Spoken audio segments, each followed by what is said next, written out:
Nadia, gadis dari keluarga elit Jakarta Selatan, hidup dalam dunia penuh aturan dan ekspektasi sosial. Di balik penampilannya yang sempurna, hatinya kosong hingga ia bertemu Rangga, teknisi AC yang datang hanya untuk memperbaiki mesin, tapi malah memperbaiki hatinya yang dingin. Namun, cinta mereka bukan kisah indah yang mulus. Ibunda Nadia, Bu Retno, tidak bisa menerima kenyataan bahwa anak semata wayangnya jatuh cinta pada tukang servis. Ia melawan habis-habisan, menjodohkan Nadia dengan pria sempurna versi majalah bisnis. Saat Nadia mulai goyah, Rangga mengungkapkan rahasia masa lalunya bahwa ia dulunya anak orang kaya, namun memilih hidup sederhana demi menemukan nilai sejati kehidupan. Kini, pilihan ada di tangan Nadia, cinta atau gengsi. Kalau kamu menikmati alur cerita ini, jangan lupa untuk subscribe channel ini ya, biar kamu nggak ketinggalan kelanjutan kisah Nadia dan Mas Rangga yang mungkin bisa bikin baper. Sampai malam tinggalkan komentar di bawah. Kamu pernah nggak tiba-tiba kagum sama orang sederhana karena sikap dan ketulusannya? Cerita yuk di kolom komentar. Siapa tahu bisa jadi inspirasi buat yang lain juga. Dan buat kamu yang lagi nonton, semoga hatimu selalu sejuk seperti AC yang baru dibetulin. Mas Rangga, jangan lupa juga doakan penonton lainnya yang mungkin lagi butuh kekuatan dan ketenangan hati. Kita di sini saling support, bukan cuma nonton bareng, tapi juga tumbuh bareng. Subscribe, like, share ya. Oke, sekarang kita lanjut lagi ke cerita. Karena jantung Nadia udah mulai nggak karuan. Nih, siang itu, langit Jakarta tampak cerah.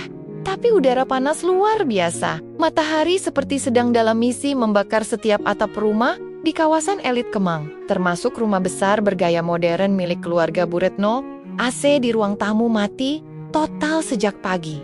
Parahnya, Bu Retno punya jadwal arisan jam 3 sore. Tamu-tamunya sudah biasa duduk dalam ruang, sejuk sambil menyeruput es lemon tea dan membicarakan tas-tas branded keluaran terbaru. Jadi begitu tahu Esin yang ngadat, Bu Retno nyaris mencak-mencak ke seluruh penjuru rumah. "Nadia, telepon tukang servis, cepat!" serunya dari ruang makan sambil mengipasi diri dengan brosur butik mewah. Nadia, gadis 25 tahun yang tengah rebahan di kamarnya, mengangkat alis mendengar suara ibunya. Ia turun sambil menghela napas, mencoba sabar. "Tenang Bu, aku udah pesan teknisi tadi pagi kok, katanya bentar lagi sampai," jawabnya sambil membuka aplikasi layanan servis di ponsel. "Lain kali kalau ada masalah, jangan nunggu disuruh. Malu kita kalau tamu-tamu nanti keringetan. Citra keluarga kita bisa rusak," ujar Bu Retno sambil merapikan bando di rambutnya yang sudah deblow sejak pagi. Tak lama, bel rumah berbunyi. Nadia berlari kecil ke pintu. Seorang pria muda berdiri di balik pagar. Ia mengenakan kaos abu-abu dan celana kerja biru dongker. Wajahnya teduh, rambutnya agak acak-acakan, dan kulitnya kecoklatan terkena matahari. "Permisi, saya Rangga, teknisi AC," ucapnya dengan suara pelan tapi jelas. Nadia membukakan pintu. "Mas Rangga?"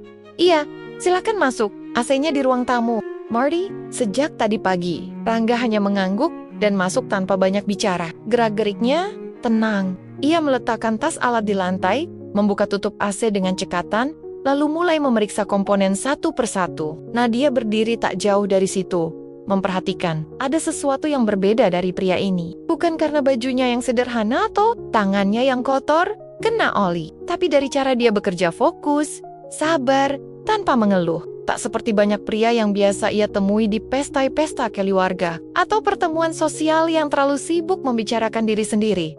"Mas, mau minum dulu?"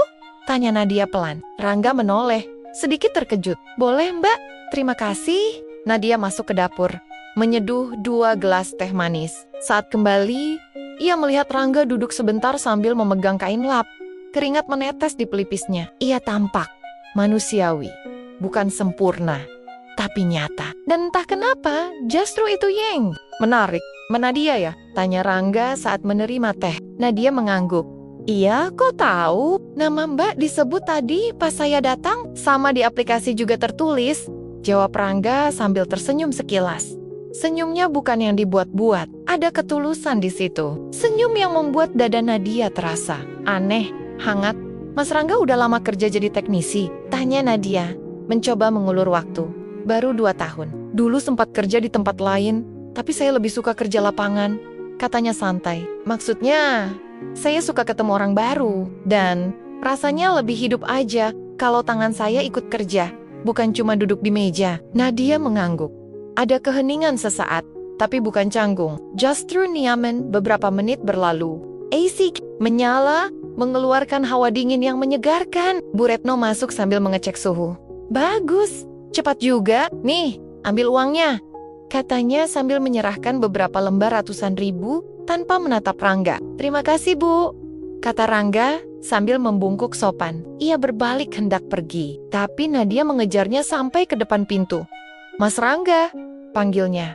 Rangga menoleh. Terima kasih ya. AC-nya dingin lagi dan obrolannya juga menyenangkan, kata Nadia sambil tersenyum. Rangga mengangguk. Sama-sama, Mbak. Kalau ada apa-apa, bisa hubungi saya langsung. Nomor saya ada di aplikasi. Lalu ia melangkah pergi, menyeberangi halaman yang luas dengan langkah pelan. Nadia berdiri di ambang pintu, menatap punggung pria itu sampai hilang. Di balik pagar di ruang tamu, AC menyala sejuk. Tapi yang membuat hati Nadia lebih sejuk adalah kehadiran singkat Rangga yang entah kenapa membekas. Seperti udara yang tak terlihat, tapi terasa sampai ke dada. Dan mungkin baru pertama kali dalam hidupnya. Nadia penasaran pada seseorang bukan karena statusnya, tapi karena ketenangan yang ia bawa. Sore itu, ada satu hal yang tidak bisa diperbaiki Rangga. Jantung Nadia yang mendadak berdetak lebih kencang. Dan dia sendiri belum tahu bahwa perbaikan kecil hari ini akan mengubah banyak hal dalam hidup mereka berdua. Sejak hari itu, Nadia tak lagi sama. Ia jadi sering membuka aplikasi servis hanya untuk melihat profil teknisi bernama Rangga. Foto kecil di situ hanya menampilkan wajahnya yang datar, tapi entah kenapa bisa membuat hati Nadia menghangat. Hari berlalu tanpa kabar. Sampai akhirnya Nadia nekat mengirim pesan. Mas Rangga, makasih ya. Kemarin AC-nya masih dingin, tapi kayaknya ada yang kangen diperbaiki juga. Setelah diketik, ia sempat ingin menghapus, tapi jempolnya keburu menekan tombol kirim. Jantungnya berdebar. Gila, Nadia, putri semata, wayang keluarga terpandang, naksir teknisi AC. 3 menit kemudian, ponselnya bergetar. Kalau yang rusak hatinya, saya nggak punya alatnya, tapi bisa saya dengerin pelan-pelan. Nadia menutup mulut, menahan senyum geli.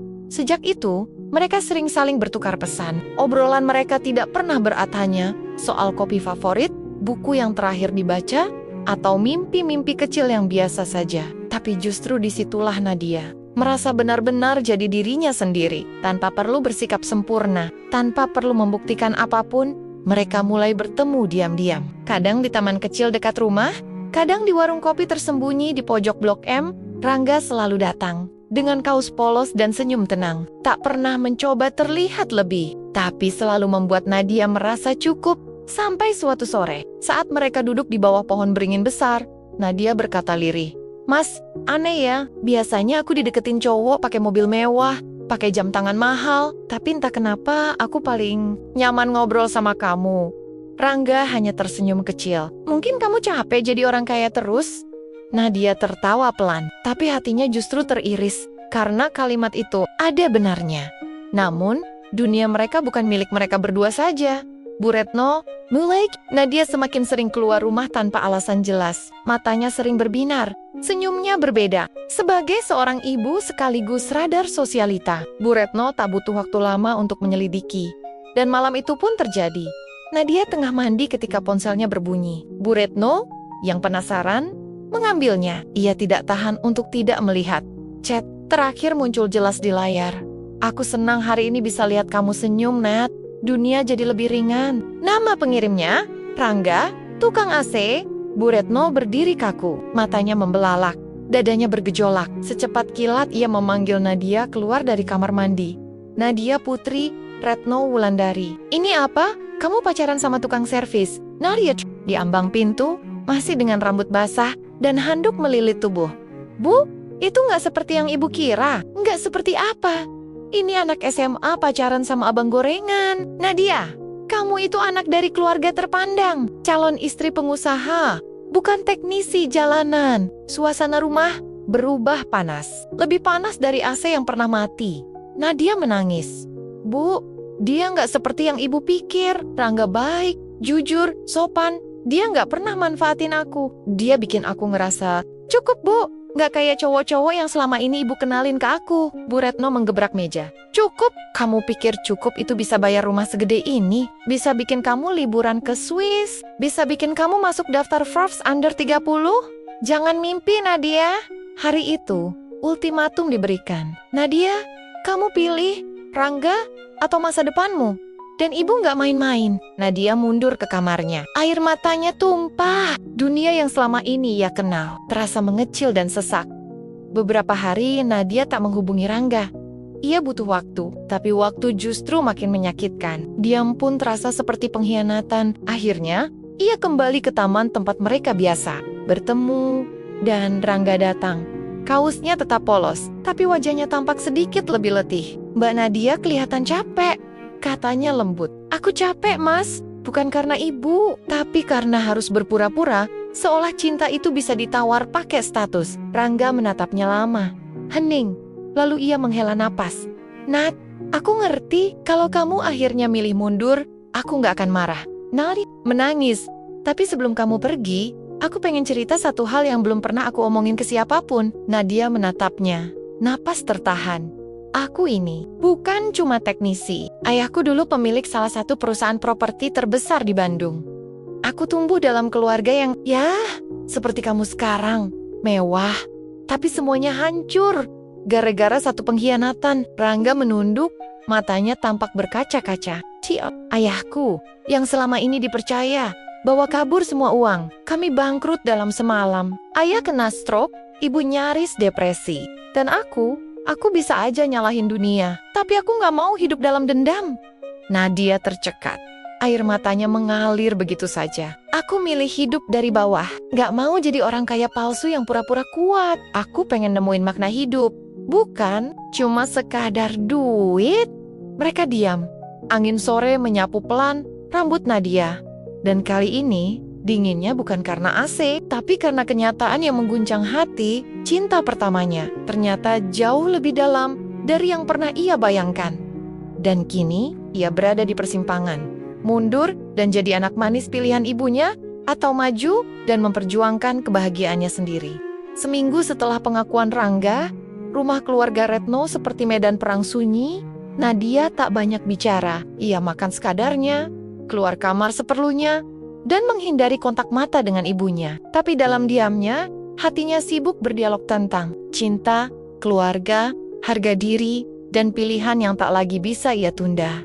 Sementara itu, Bu Retno bergerak cepat. Ia undang Aditya, anak rekan bisnis yang selama ini dijadikan calon mantu. Tinggi, rapi, lulusan Harvard, dan punya 5 cabang restoran. Singkatnya, sempurna menurut dunia. Dan hari itu pun tiba, di ruang tamu yang megah. Bu Retno duduk dengan gaun batik mahalnya, senyum lebar tak lepas dari wajah. Aditya di sebelahnya, membawa buket bunga mawar putih untuk Nadia. Beberapa ibu sosialita dan kerabat terdekat hadir. Semua tampak percaya diri. Semua yakin Nadia akan datang. Tersenyum manis, lalu mengucap kata setuju. Tapi Nadia tak kunjung turun. Di kamarnya, ia berdiri di depan cermin, mengenakan gaun pastel lembut yang dibelikan. Ibunya seminggu lalu, wajahnya sudah dipoles oleh makeup artis ternama, tapi saat ia menatap bayangan di cermin, yang terlihat bukanlah wanita bahagia melainkan seseorang yang sedang dipaksa memerankan peran yang tak pernah ia pilih. Lalu, ia melepaskan anting, menyapu lipstik merah muda dari bibirnya. Gaun itu pelen-pelen di atas ranjang, dan mengenakan jaket sederhana. Lalu ia turun ke bawah. "Maaf semua, aku nggak bisa," ucap Nadia dengan suara yang nyaris seperti bisikan, tapi cukup untuk membuat semua orang di ruangan itu terdiam. Bu Retno berdiri dari sofa. Wajahnya berubah pucat. "Nadia, apa yang kamu..." "Aku nggak akan nikah sama Aditya, Bu. Aku sudah jatuh cinta sama orang lain. Dan aku nggak bisa pura-pura bahagia lagi." Aditya terlihat kaget, tapi tidak marah. Ia hanya tersenyum pahit, lalu berdiri dan mengangguk. "Sopan, kamu berani, Nat. Dan itu lebih baik daripada hidup dalam kepura-puraan." Aditya pergi. Para tamu mulai berbisik-bisik. Bu Retno seperti kehilangan kata. Tangannya gemetar menahan amarah dan malu. "Kalau kamu keluar dari rumah ini, jangan pernah kembali," bentaknya sambil menunjuk ke pintu. Tapi Nadia tidak gentar. Ia tersenyum dengan air mata mengalir di pipinya. Baik, Bu. Tapi ini hidupku. Untuk pertama kalinya, aku mau hidup sebagai diriku sendiri, bukan bayangan dari keinginan orang lain. Dan dengan langkah mantap, ia keluar dari rumah megah itu. Beberapa jam kemudian, Nadia berdiri di depan bengkel kecil di pinggiran Jakarta. Ada papan kayu sederhana bertuliskan, Rangga, Teknik Pendingin. Di dalam, Rangga sedang duduk memeriksa kompresor AC rusak. Ia menoleh saat mendengar langkah kaki, lalu berdiri kaget melihat Nadia berdiri dengan mata sembab dan rambut berantakan, tertiup angin. "Aku milih kamu," ucap Nadia tanpa basa-basi. Rangga diam, lalu perlahan berjalan mendekat. "Kamu yakin jalan bareng aku nggak akan mudah, Net? Nggak ada pesta, nggak ada tas mewah. Mungkin kita bakal lebih sering makan mie instan daripada fine dining." Nadia tertawa sambil menangis. "Tapi kita bisa makan bareng sambil cerita seharian, kan?" Rangga tersenyum. "Itu bisa banget." Dan tanpa kata-kata muluk, tanpa musik pengiring, seperti di drama Korea, mereka berpelukan di tengah deru jalanan Jakarta. Hangat, nyata. Beberapa bulan kemudian, sebuah kedai kopi mungil berdiri di pojok jalan dekat taman tempat mereka sering bertemu. Nama Kedenia Kopi Sejuk, terinspirasi dari pertemuan pertama mereka di balik meja kasir. Nadia mengenakan celemek, menyapa pelanggan dengan senyum tulus. Di belakang, Rangga sedang memperbaiki AC yang ngadat, sambil sesekali mengintip ke arah Nadia dan tersenyum. Hidup mereka tidak mewah, tapi selalu penuh tawa. Kadang di malam hari, Nadia duduk di balkon kecil, menatap langit, dan berkata dalam hati, ternyata bahagia itu bukan soal istana, tapi soal siapa yang duduk bersamamu meski cuma di kursi plastik. Dan tentang Bu Retno, ia sempat tidak bicara dengan Nadia selama berbulan-bulan. Tapi suatu sore, ayah Dading diam-diam Cake duduk di sudut ruangan, memesan kopi dan memperhatikan anaknya yang kini tampak lebih hidup dari sebelumnya. Saat kopi diantar, Nadia dan ibunya hanya saling bertatapan. Tak banyak kata, tapi mata Bu Retno basah. Ia tidak mengucap maaf, tapi tangannya menggenggam tangan Nadia sebentar. Dan kadang, itu lebih dari cukup.